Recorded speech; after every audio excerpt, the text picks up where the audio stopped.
paper is to provide an overview of fraud in business and how to detect and prevent fraud in business. This paper listed down 4 example cases that adopted from previous news in Malaysia. Operational audits, enhanced audit committees, improved internal controls, fraud reporting, policy implementation, staff rotation, fraud hotline, and forensic accountants are among the most effective fraud detective and prevention. This paper extends to improving the coverage and accuracy of government fraud and corporation detection and prevention in Malaysia. The establishment of an efficient fraud prevention and detection technique is vital for a company since it may lower the chances of fraud happening.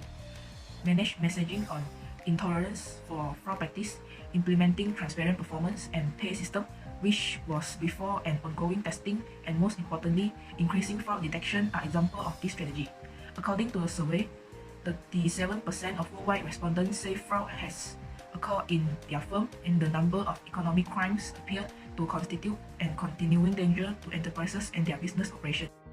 According to the previous researcher, 59 nations that took part in the poll concur that the incidence of fraud and reported incidents is not decreasing.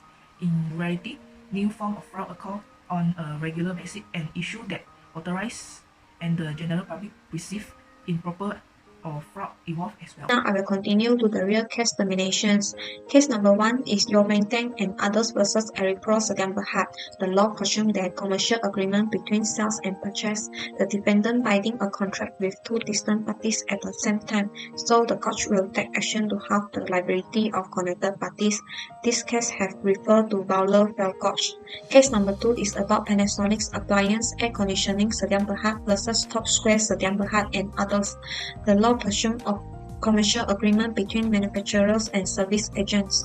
Because of the law presumes the contract is boundary formed, the plaintiff have the right to cancel the contracts, so the contracts become valuable at the options of persons.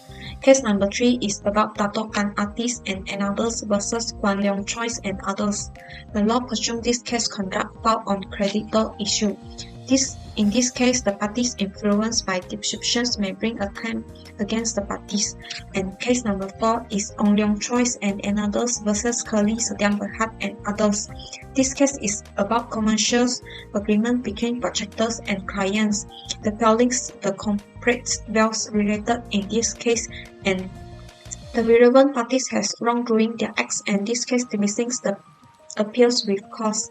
The related case is Salomons versus Salomons. Now we will continue to discuss about the case study and evaluations. Case number 1 is Yo Teng and others versus Eripro Sdn Bhd.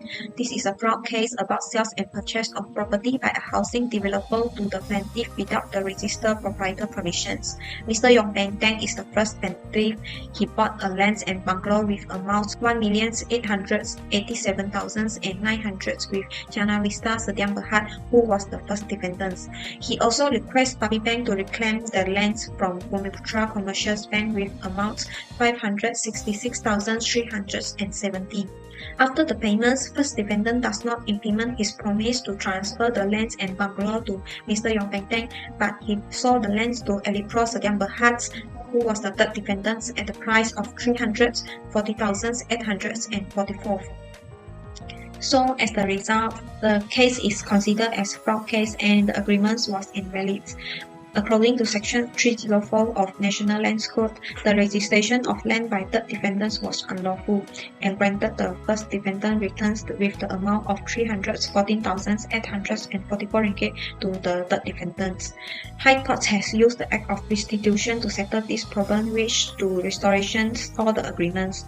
So the property should belong to first defendants, who was the Mr. Yo Teng, by using Sections 417 of National Land Codes. In this case of fraud was prepared full planning by first defendants and third defendants. So third defendants was not a genius purchaser because he used minimum amounts to purchase the lands. About case 2, which is the Panasonic appliance air conditioning Sdn Bhd v Top Square Sdn Bhd and all. So first plaintiff is Datuk Shan, which is as head of a manager of Panasonic appliance. The second one is Datuk Shan sister. The third is director and stakeholder, and fourth is Mutiara Maju Gemilang Sdn Bhd. For defendant, first defendant is an agent to deliver the item from the Panasonic appliance. Second defendant, until to A, defendant was a director of first defendant. So about this case, first defendant and ex-defendant Ghana admit that the subject invoice is fake, but they state the subject invoice release has been ordered by Datuk Shan. With not honor state to them that the plaintiff need to invoice for shame over fund tax management, which make a payment to first defendant and the invoice subject or to company related with plaintiff, which is MMG. So the plaintiff already pay to the first defendant is RM80521551, depend on the invoice subject. The plaintiff already lost that amount because of the fraud by the first defendant. So, for the review and related act, the first defendant had committed fraud on the plaintiff following the Court of Appeal in a decision about the other case 2015-6 MLJ 810. In order to success on the claim related on fraud, so the plaintiff must representation of the fact made by word or conduct. For the second is director of the first defendant are liable for the fraud committed by first defendant. The Ghana is admit and acknowledge that he was responsible on the subject invoice to the plaintiff. For the others director, they pleaded to defense that they were not secret or involved to fraud by the first defendant in Ghana. We talk about this case is Datuk Gan Ahti and Anovi Liu Chun and ORS. The originality. First and third defendant as director who has carried on the business of the company with intent to defraud the creditors of the company, generally referred to as Kemas Construction Sdn Bhd. As against the 13th defendant, the plaintiff alleged that the 13th defendant had received the two dividend payments fully well knowing that the same were effected unlawfully. Kemas has carried out construction work of the company and has obtained judgment on the arbitration decision against the said company in the High Court for total of 4,942,454 ringgit Malaysia. Hence, the plaintiff contended that the 13th defendant was liable as constructive trustee for all the payment of dividend received. Review and related act for this case. There was no necessity for the company to pay out the 4.3 million dividend in 6 payments. It proceeded to deposit of some the equipment to its sum paid out, indicating to the insufficiency of funds in the company account. With such payment, there was virtually no money to pay creditor. The plaintiff had proven on a balance of probability the intelligent with intent to defraud creditor under section 304 in bracket 1 of the Act Seo Yun. And next is section 365 in bracket 1 of the Act provide that no dividend shall be payable to the shareholder of any company except out of profit. The first and the third defendant as director had acted to the prejudice of the creditor and infringed Section 365 in bracket 1-2b of the Act by willfully paying out of permitting to pay out the two dividend in the state of the said arbitration award. So now I'll be explaining about the case study Ong Leong Chui and Anna vs. Keller. So in this case, the dispute raised between the parties of the Malawati Mall project where Keller filing a suit case to Tony Ong, the director under the Perfect Selection Sdn Bhd and PS Sdn Bhd. In entire claim of this case relates to non-payment of work done by the Keller. In the construction of Malawati Mall project, Sain Dabi hired Bina Puri as the main contractor of the construction project. Bina Puri hires Perfect Selection as substructural work contractor. The director of Perfect Selection is Tony Ong and Liu.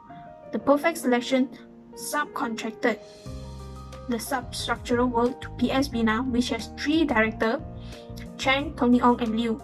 However, PS Bina further subcontracted the work to Keller, who carried out the entity of actual work. He received 2 blank bill of quantity and the second blank has a missing page provided that the empty ball work EBW would not be paid after the discussion with CTF bill Senia Berhad under the invitation of Chen.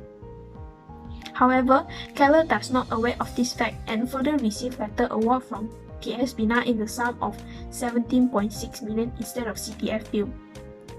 Keller find it uncomfortable due to the fact that PS Bina has not been mentioned before, and Tony Ong was aware of the bill quantities which show direct conflict with the letter award, and he continues to make false statements and ignore despite of agreeing to sign contract with PS Bina. Tony Ong are aware, and as he is taking control of two companies, even Keller would not be entitled for the payment of EBW in order to evade responsibility of liability for EBW using the creation of PS Bina.